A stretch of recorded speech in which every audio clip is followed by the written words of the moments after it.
खुदा व मुस्तफ़ा के रम्ज़ से इदराक आजिज़ है।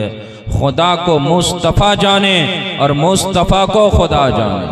सुभान अल्लाह। बेशक खुदा को मुस्तफ़ा जाने और मुस्तफ़ा को खुदा जाने। ये महीना माह रजब शरीफ का है, ये महीना अल्लाह का है, ये महीना रसूलुल्लाह का भी है। इसी महीने की 26 तारीख को हमारे नबी मुस्तफ़ा जाने रहमत शब मेराज पर तशरीफ़ ले गए। यही महीना हमारे मौलाए कायनात मुश्किल कुशा शेर खुदा अली अल मुर्तज़ा रज़ी अल्लाह तआला अन्हु का भी है। इसी महीने की 13 रजब को हमारे आका मौलाए कायनात दुनिया में तशरीफ़ लाए, काबे में विलादत हुई। यह महीना हमारे हिंदुस्तान के बादशाह सरकार गरीब नवाज का भी है। ये महीना बड़ा मकबूलियत वाला महीना है, ये महीना बड़ा बरकत वाला महीना भी है। ये महीना अल्लाह का भी है, रसूलुल्लाह का भी है। ये महीना मौलाए कायनात का भी है, मौलाए कायनात के शहजादे सरकार गरीब नवाज का भी है ना। तो शायर कहता है, सवाली जिस दर का हर वली है, सवाली जिस दर का हर वली है, वो अली है, हाँ वो अली है, हाँ वो अली है। बहरहाल मैंने कुरान की कायद की तिलावत की जिसका सीधा साधा मफहूम है। अल्लाह इरशाद फरमाता है, ऐ ईमान वालो नेक अमल करो, ऐ ईमान वालो नेक अमल करो। आज हम समझते हैं कि हमने सिर्फ नमाज पढ़ ली बस यही नेक अमल है, रोज़ा रख लिया बस यही नेक अमल है, हज कर लिया बस यही नेक अमल है, ज़कात अदा कर दी बस यही नेक अमल है। बेशक ये नेक अमल हैं, ये तो फ़र्ज़ हैं, ये तो हमको हर हाल में करना है। लेकिन जानते हैं बंदे का गुनाहों से अपने आप को बचाना भी नेक अमल है। गुनाहों से अपने आप को बचाना भी नेक अमल है।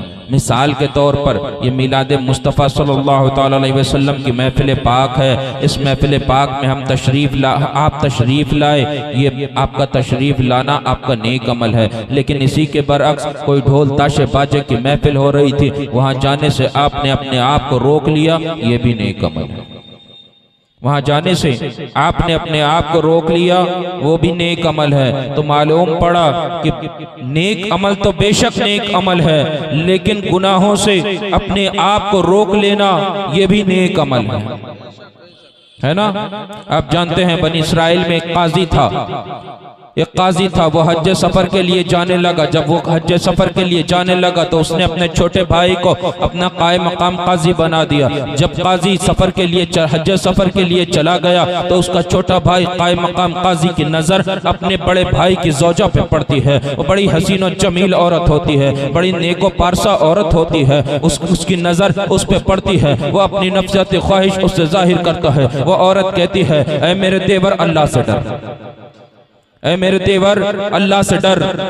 वो नाराज हो जाता है। इसी दरमियान शैतान आ जाता है। शैतान आता है, शैतान वक्त के काजी से कहता है, ऐ कायम मकाम काजी, अगर ये तेरी बात ना माने तो इसको संसार कर दे, तो इसको रजम कर दे। वक्त का काजी कहता है, ऐ मेरे भाई की ज़ौजा, अगर तूने मेरी नफ्सियाती ख्वाहिश को नहीं पूरा किया तो मैं तुझे संसार कर दूंगा, मैं तुझे रजम कर दूंगा। औरत कहती है, तू चाहे जो कर ले, मैं गुनाह के करीब ना जाऊंगी, मैं गुनाह के करीब ना जाऊंगी। वक्त का काजी औरत को संसार कर देता है। लोग संसार करके वापस चले आते हैं। उधर से रात का वक्त होता है, एक सारबान गुजरता है। सारबान औरत की सिसकियों की आवाज सुनता है, औरत के करीब जाता है, देखता है खून में लथपथ औरत पड़ी हुई है। उसको उठाता है, अपने घर लेकर आता है, उसकी मरहम पट्टी करता है। इसी दरमियान उसके जख्म जब सूखने लगते हैं, इसी मुद्दत के दरमियान वो सारबान उससे उल्फत कर बैठता है। वो सारबान के खानदान का एक नौजवान होता है, वो भी सारबान के घर पे आता जाता है। वो आता है, उसकी नजर उस औरत पे पड़ती है, वो उसकी मोहब्बत में गिरफ्तार हो जाता है। एक रोज सारबान के खानदान का वो नौजवान आता है, औरत से नफ्सियाती ख्वाहिश को जाहिर करता है। औरत कहती है, ऐ नौजवान अल्लाह से डर, ऐ नौजवान अल्लाह से डर।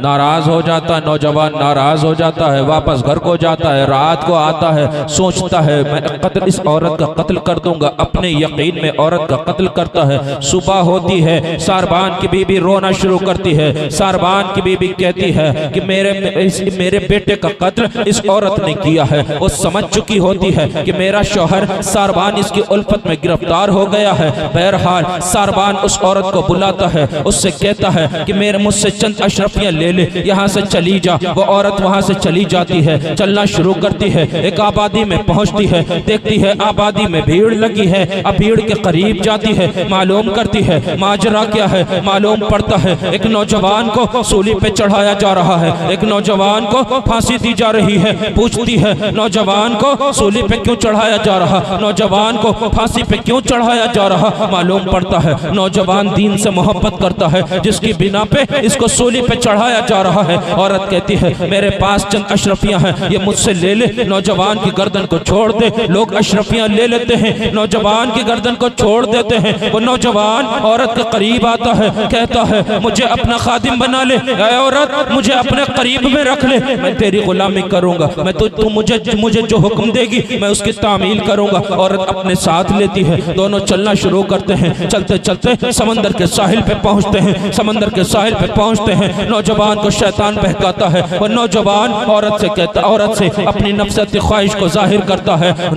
औरत कहती है ऐ नौजवान अल्लाह से डर, ऐ नौजवान अल्लाह से डर। नौजवान नाराज हो जाता है। इसी दरमियान एक जहाज समंदर के साहिल पे आके रुकता है। रुकने के बाद जहाज का मालिक नीचे उतरता है, नौजवान उसके करीब जाता है। नौजवान कहता है मेरे पास एक कनीज है, मेरे पास एक बांदी है, एक लौंडी है, मैं उसे फरोख्त करना चाहता हूँ, क्या तू उसको खरीदेगा। वो जहाज का मालिक कहता है मुझे वो उस कनीज को दिखाओ। वो दूर से उस कनीज को देखता है, उसके हुस्न जमाल को देख के जहाज का मालिक उस पर फरेफ्ता हो जाता है। 300 अशरफियों में उसको खरीद लेता है। अब औरत को ले जाने लगता है। जब औरत को ले जाने लगता है, औरत चीख चीख के कहती है मैं कनीज नहीं हूँ, मैं बांदी नहीं हूँ, मैं आजाद हूँ, मैं हुर्रा हूँ। और एक न सुनता है। अब जहाज का मालिक औरत को लेके जाता है, जहाज चलना शुरू करता है। जहाज का मालिक अब उस औरत से अपनी नफसत ख्वाहिश को जाहिर करता है। वो औरत कहती है ऐ जहाज के मालिक अल्लाह से डर, जहाज के मालिक अल्लाह से डर। वो नाराज हो जाता है, दस्त दराज करता है, मारने के लिए हाथ उठाता है। इसी दरमियान समंदर में तूफान आ जाता है, कश्ती गर्क हो जाती है। किसी तरह औरत समंदर के साहिल पे पहुंचती है, तो वहां से चलना शुरू करती है। एक आबादी में पहुंचती है। मालूम पड़ता है कि यहाँ का बादशाह बड़ा नेक है, बड़ा आदिल है, बड़ा इंसाफ पसंद है। बादशाह के दरबार में जाती है, बादशाह को आप बीती सुनाती है। बादशाह कहता है ऐ अनेक औरत, मैं तेरे लिए एक कमरा तामीर करवा देता हूँ, तो उसमें रहकर अपने रब की इबादत में मसरूफ हो जा। वो औरत उस कमरे में जाती है, खुदा की इबादत में मशगूल हो जाती है, खुदा की इबादत में मसरूफ हो जाती है। इधर औरत कमरे में बंद है, खुदा की इबादत में मसरूफ है। दुनिया में औरत का डंका बज रहा है। अब लोग औरत के दरवाजे पे आते, बीमार आते, औरत उनके हक में दुआ करती, खुदा ताला उसकी दुआ को शर्फ कबूलियत अता फरमाता। तमाम आलाम के परेशानियों के मारे लोग औरत के पास आते, वो औरत उनके हक में दुआ करती, खुदा ताला उन्हें परेशानियों से निजात अता फरमाता। अब उस औरत का शौहर हज्जे सफर से वापस आता है। आने के बाद अपनी बीबी को पूछता है, मालूम पड़ता है तेरी बीबी ने गुनाह किया था, उसको सजा दी गई। तो घर जाता है, बड़ा अफसोस होता है, बड़ा रंजीदा होता है। घर जाता है, घर जाने के बाद मालूम पड़ता है भाई की आंखों की रोशनी चली गई। 2 गुलाम होते हैं, मालूम पड़ता है उनके मुंहों को खुदा ताला ने ला इलाज अमराज में मुब्तला फरमा दिया है।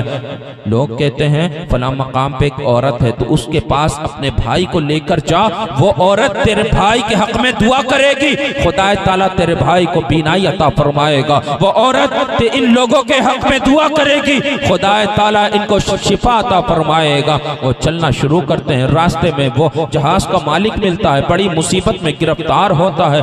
वो कहता कहता है मुझे भी साथ ले लो, वो भी साथ हो जाता है। रास्ते में वो नौजवान भी मिलता है जिसने कत्ल किया था, बड़ी मुसीबत में मुब्तला होता है, वो कहता है मुझे साथ ले लो, वो भी साथ हो लेता है। जब औरत के दरबार में पहुंचते, औरत से दुआ के लिए कहते, औरत एक शर्त रखती कि तुम्हें अपने गुनाहों का एतराफ करना होगा, एलानिया तौर पे करना होगा। काजी का भाई कहता कि मेरी भाभी बड़ी नेक औरत थी, मैंने उससे अपनी नफसत ख्वाहिश को जाहिर किया, उसने मुझसे कहा नौजवान अल्लाह से डर, मैं ना माना, खुदा ताला ने मेरी आंखों की रोशनी को छीन लिया। वो गवाह कहते हैं कि वो औरत बड़ी नेक थी, बड़ी पारसा थी, मैंने उसके खिलाफ झूठी गवाही पेश की, खुदा ताला ने हमारे मुंहों को लाइलाज अमराज में मुब्तला कर दिया। वो जहाज का मालिक कहता वो औरत चीख चीख के मुझसे कह रही थी मैं कनीज नहीं, मैं आजाद हूँ, मैं बांदी नहीं, मैं हुर्रा हूँ। मैंने उसकी एक न सुनी। उसने मुझसे कहा था ऐ जहाज के मालिक अल्लाह से डर, मैं ना डरा, खुदा ताला ने मुझे बड़ी मुसीबत में मुब्तला कर दिया। तो वो औरत अपने शोहर काजी को अपने करीब बुलाती है, चेहरे से नकाब हटाती है। काजी देखता है मेरी बीबी है, फौरन चीख उठता है कि खुदा गवाह है मेरी बीबी पारसा है। उसके बाद वो औरत उनको माफ कर देती है। जब माफ कर देती है उनके हक में दुआ करती है, खुदाए ताला उसको बीनाई अता फरमाता है, खुदाए ताला अमराज में मुब्तला लोगों को शिफा अता फरमाता है, आलाम में मुब्तला लोगों को आलाम से निजात अता फरमाता है। बताने का मकसद सिर्फ इतना था कि जब बंदा खुदा की इबादत में मशगूल होता है तो खुदाए ताला उसकी दुआओं को शर्फ कबूलियत भी अता फरमाता है और खुदाए ताला दुनिया में उसके चर्चे भी आम कर देता है। क्योंकि कुरान कहता है फज़कुरूनी अज़कुरकुम, तुम मेरा जिक्र करो मैं तुम्हारा चर्चा करूंगा। वो औरत कमरे में बंद थी, एक कमरे में बैठ के खुदा की इबादत में मसरूफ थी, लेकिन दुनिया में उसके चर्चे हो रहे थे। कुरान का ऐलान है तुम मेरा जिक्र करो। कुरान ऐलान करता है, कुरान में खुदा ताला इरशाद फरमाता है ऐ मेरे बंदो तुम मेरा जिक्र करो, मैं दुनिया में तुम्हारे चर्चे को आम कर दूंगा। ऐ मेरे बंदो तुम मेरा जिक्र करके तो देखो, मैं तुम्हारी दुआओं को शर्फ कबूलियत अता फरमा दूंगा। है ना? आप जानते हैं कि आज हम नमाजों से कितना दूर हैं। एक औरत होती है, एक रोज उसके दरवाजे पे एक फकीर आता है, वो औरत उस फकीर को कुछ देती है, उसका शौहर देख लेता है। जब शौहर देख लेता है, शौहर उसको कसम देता है कि आज के बाद कोई फकीर आएगा तो उसको देगी नहीं। थोड़े दिन गुजरते हैं, फिर एक फकीर आता है, वो औरत उसको कुछ देती है, उसका शौहर देख लेता है, वो कसम याद दिलाता है, कसम याद दिलाता है। वो औरत कहती है कि मैंने तो राह खुदा को राजी करने के लिए दिया है। उसका शौहर कहता है अगर तूने खुदा को राजी करने के लिए दिया है तो फिर खुदा को राजी करने के लिए आग में कूद जा। वो औरत चाहती है, सजने संवरने लगती है। शौहर हैरत से देखता है, पूछता है तू तो आग में कूदने जा रही है, तैयार क्यों हो रही है? वो औरत कहती है मुहिब अपने महबूब से जब मिलने जाता है तो अपनी औसत भर तैयार होके जाता है। औरत आग में कूदने जा रही है लेकिन तैयार हो रही है, ज़ेबो ज़ीनत कर रही है, अपनी औसत भर ज़ेबो ज़ीनत कर रही है। कह रही है मुहिब अपने महबूब से जब मिलने मुलाकात के लिए जाता है तो अपनी औसत भर तैयार होकर जाता है। हम भी तो मस्जिद जाते हैं अपने परवरदिगार से मुलाकात के लिए। जब आज़ान होती है, सुबह फजर की आज़ान होती है, हमें मुअज्जिन पुकारता है कि आओ अपने रब की तरफ आओ, आओ अपने परवरदिगार से मुलाकात के लिए आओ। क्या हम उठते हैं कि लाओ उसके लिए तैयारी कर लें, वजू कर लें और मस्जिद को चलें, अपने परवरदिगार से मुलाकात के लिए चलें? मुअज्जिन ज़ोहर में पुकारता है कि अल्लाह के बंदो आओ अपने परवरदिगार से मुलाकात के लिए। जब वो आजान मुझसे कहती है कि आओ अपने रब से मुलाकात के लिए, तो क्या हम उस औरत की तरह उठते हैं, वजू करते हैं, तैयारी करते हैं कि हम भी चलें अपने परवरदिगार से मुलाकात के लिए? असर होती है, इशा होती, मगरिब होती है, इशा होती है, मुअज्जिन पुकारता रहता है कि ऐ अल्लाह के बंदो आओ अपने परवरदिगार से मुलाकात के लिए। लेकिन वो औरत तो आग में कूदने जा रही है, तो तैयारी कर रही है। हम हैं कि हमें मुअज्जिन पुकारता है क्या अपने परवरदिगार से मुलाकात के लिए हम कोई तैयारी नहीं करते। हजरत मकातिल इब्न सुलेमान से मरवी है, फरमाते हैं कि हजरत सुलेमान हजरत मूसा अलैहिस्सलाम ने रब की बारगाह में अर्ज किया था कि परवरदिगार आलम, मैंने तौरात की तख्तियों में पढ़ा है कि एक उम्मत होगी जो शाफ़ा और मुशफ़्फ़ा होगी, जो शफाअत करेगी उसकी शफाअत को कबूल किया जाएगा। ऐ परवरदिगार आलम, तो उसको मेरी उम्मत बना दे। रब इरशाद फरमाता है, ऐ मूसा, वो मेरे महबूब मोहम्मद की उम्मत है सल्लल्लाहु तआला अलैहि वसल्लम। फिर हजरत मूसा अर्ज करते हैं, परवरदिगार आलम, मैंने अलवाए तौरात में एक उम्मत का जिक्र पढ़ा है कि परवरदिगार आलम वो उम्मत 5 वक्त की नमाज पढ़ेगी, खुदा ताला उनके तमाम गुनाहों को माफ फरमा देगा। ऐ मौला, तू उसको मेरी उम्मत बना दे। मेरा रब इरशाद फरमाता है, ऐ मूसा, वो उम्मत भी मेरे महबूब मुस्तफ़ा जाने रहमत की उम्मत है।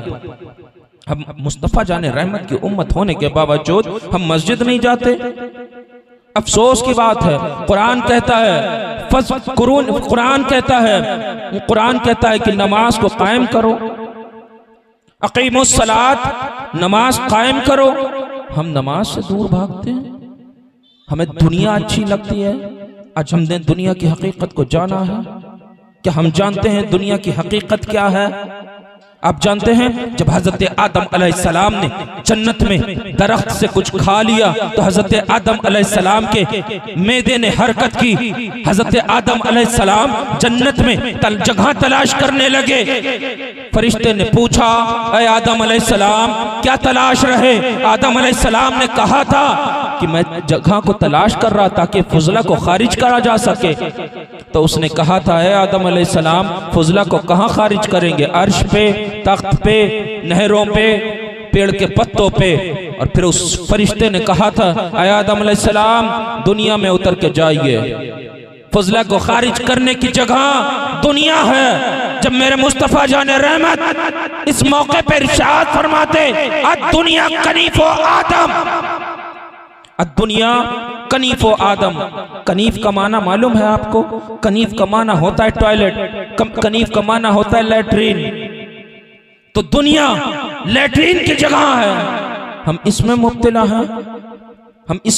हैं। हमने नमाजों को छोड़ दिया। आज हमने नमाजों से दूरी बना ली। हजरत काबा बार फरमाते हैं मैंने सहीफों में पढ़ा है कि जब बंदा फजर की नमाज पढ़ता है तो खुदाए ताला अहमद और उनके उम्मत को दिन और रात अपने अमान अता फरमा देता, अपनी अमान अता फरमा देता। लेकिन आज हम नमाजों से दूर। अफसोस का मकाम है। वो औरत आग में कूदने जा रही है तो तैयारी कर रही है। फिर जानते हैं वो औरत आग में कूद जाती है। उसका शौहर उस तंदूर के ऊपर ढक्कन बंद कर देता है। 3 दिन के बाद तंदूर से ढक्कन को हटाता है। वो औरत आग पर बैठ के मुस्कुरा रही होती है। इसी मौके पर हजरत बायजीद बुस्तामी फरमाते हैं, आरिफ के लिए आरिफ आग के लिए अजाब है, जाहिल के लिए आग अजाब है। फिर बायजीद बुस्तामी फरमाते हैं, अगर जहन्नम बायजीद को देख ले तो जहन्नम भी सर्द पड़ जाए, जहन्नम भी सर्द पड़ जाए। एक नौजवान होता है, लोहार होता है, लोहे का काम करता है। एक बुजुर्ग देखते हैं कि वो नौजवान गर्म लोहे को पकड़ लेता है, उसके हाथ नहीं जलते। आग को पकड़ लेता है, हाथ नहीं जलते। उस नौजवान से बुजुर्ग कहते हैं, ऐ नौजवान, बशरियत का तकाजा है कि जब बशर आग को पकड़ता है तो जल जाया करता है। ऐ नौजवान, तो जलता क्यों नहीं है? और नौजवान कहता है, एक मर्तबा